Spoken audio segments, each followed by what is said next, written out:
Good morning, everybody. This is Mornings with McDaniel. Hope you guys are up and kicking some booty this morning. Yes, I'm still on the road. Yes, I'm still in hotels, but you know what? I'm actually really enjoying it quite a bit. Because I get to see new things. I'm in Coeur d'Alene right now, Idaho, heading over to Whitefish, Montana today. Going to go check out Whitefish. My buddy has a house up there. He's not there. He's in another part of the country, but I'm just going to go check it out. It's about 3-4 hours away, so easy drive. But I wanted to talk to you guys a little bit about something that's been kind of weighing on my mind a little bit, and I'm going to have to come back and keep referring back to my iPhone here because I can't get it up on this contraption I'm going to be shooting on. But these are going to be I want to share some of the rules that I put into my life that are really kind of have really helped me through a bunch of stuff. So it's going to be short and sweet. I don't want to take a lot of your time. I know you guys have busy stuff to do, but let's talk about this. Number one, let it go. We have a propensity as human beings to consistently hold on to things that we could easily just get out of our own lives and just move on with it. But we hold on to things so hard, like we just grip, we white knuckle stuff. We're like, no, this relationship's going to work. This deal's going to work. Blah is going to work.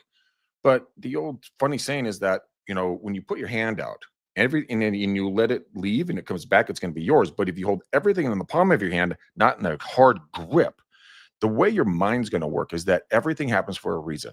And as soon as you understand that concept, and you're like, you know what?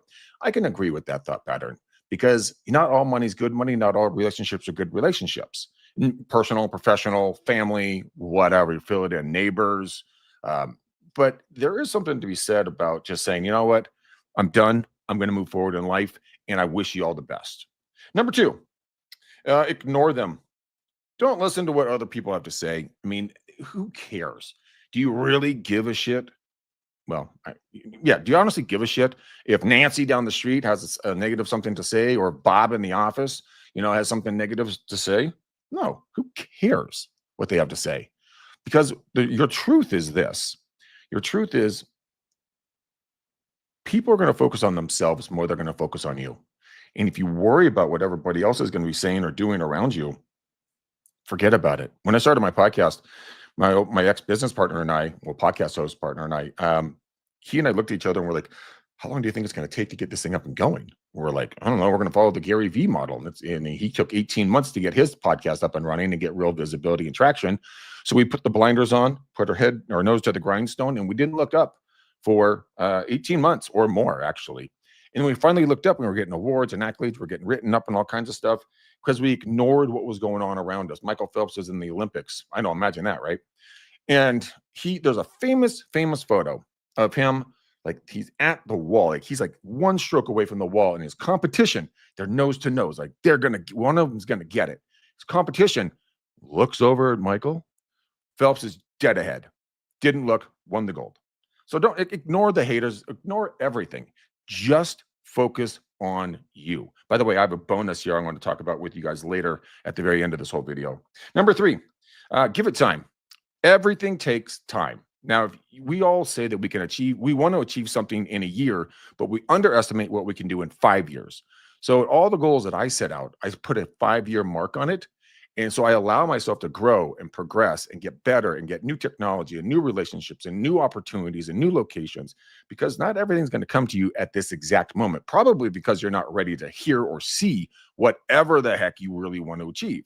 When I was younger, I wanted to be, I told my mom, she was so nice to me. I must have been maybe 18, 20, somewhere in that ballpark. And I'm like, Mom, I'm going to be a billionaire. And I had a meeting and we have a concept and we're going to become billionaires. Pardon me.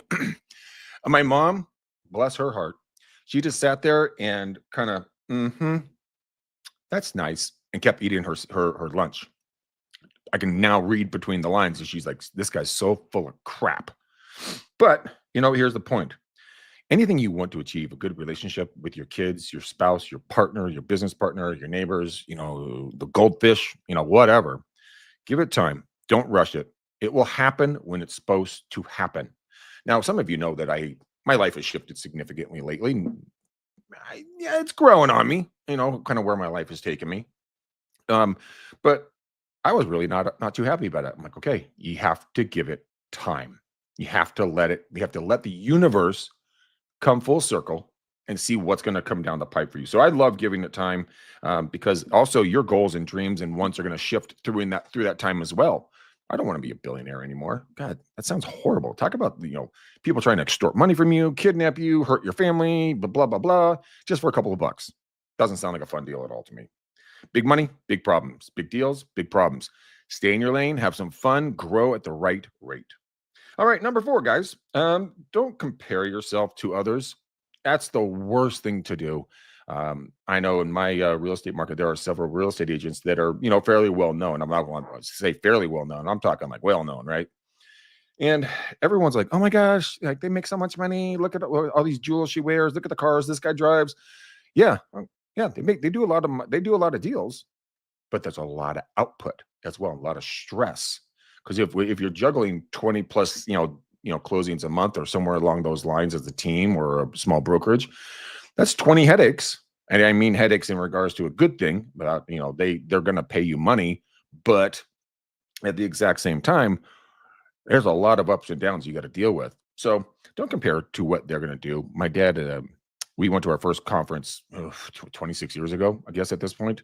And my dad pulled me aside and he's like, "Greg, I want you to pay attention to something." I'm like, "Okay, I don't even know what I'm getting into."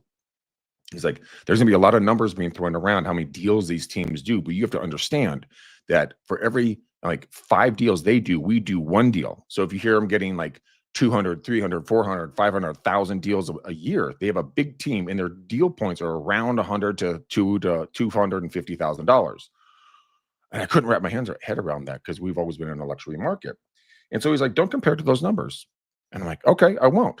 Then I started running the numbers, going like, "Wow, Terry was really onto something."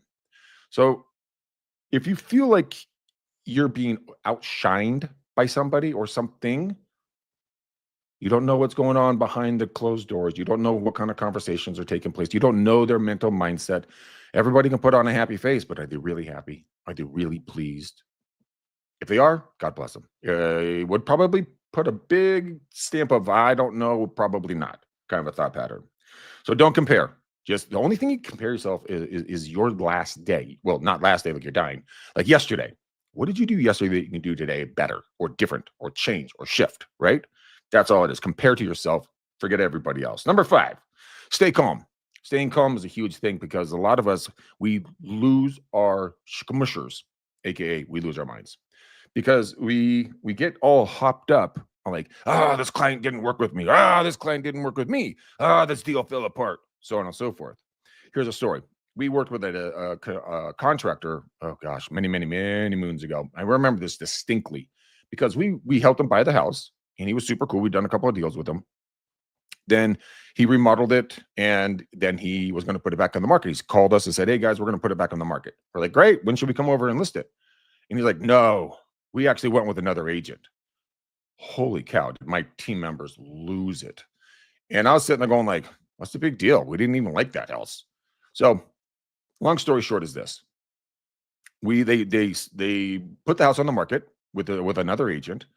And then through the rumor mill, what we found out is that he didn't give the right square footage. And so they went into a 2-year lawsuit and everybody got sued. The point of the story is this. We didn't really stay calm. I stayed calm because I didn't really care. But you know what? You learn to stay calm. And we sidestepped a bullet on that one because we could have been wrapped up for 2 years in litigation. And that was a very expensive lesson that we learned that not everything's good. Last but not least, number 6. It's on you. Everything's on you. No one's here. No one's come to save you. It's just not going to happen. So what are you going to do about it? You're going to mope, whine, complain, bitch, sleep all day, hit the bars at 10 a.m., work out too much, whatever, right? But it's on you to make it happen. Why don't you read a book a week? There's a Speechify. It's an app that I love. They have a bunch of books in there and it just reads it to you. Audible.com. You can go all kinds of apps out there, podcasts, YouTube channels. Just get better at what you want to get better at. Maybe you need a relationship course with your significant other or partner. Go get a book on it. Go talk to a therapist. Go talk to a counselor. You want to get smarter? Go talk to your manager if you like them. If you don't understand the contracts, go talk to your controller or your corporate attorney. Sit down like I did when I first got into business. And my TC at the time, when there were no TCs, that's the funny thing. She went through every single part of the contract and redlined everything that I needed to learn, and I would do a page a day. At that point, it was only like a 5 or 6 page contract. Now it's like 40 pages long, so that doesn't work. But the thing is that I went out and learned, because it's 100% on me to get better. No one's going to hold my hand and walk me over the finish line. You got to take yourself over the freaking finish line. Now, can there be help along the way? Absolutely. And I wouldn't do it anyway if I would always want help, guiding me, assisting me, someone to sit down and talk to me.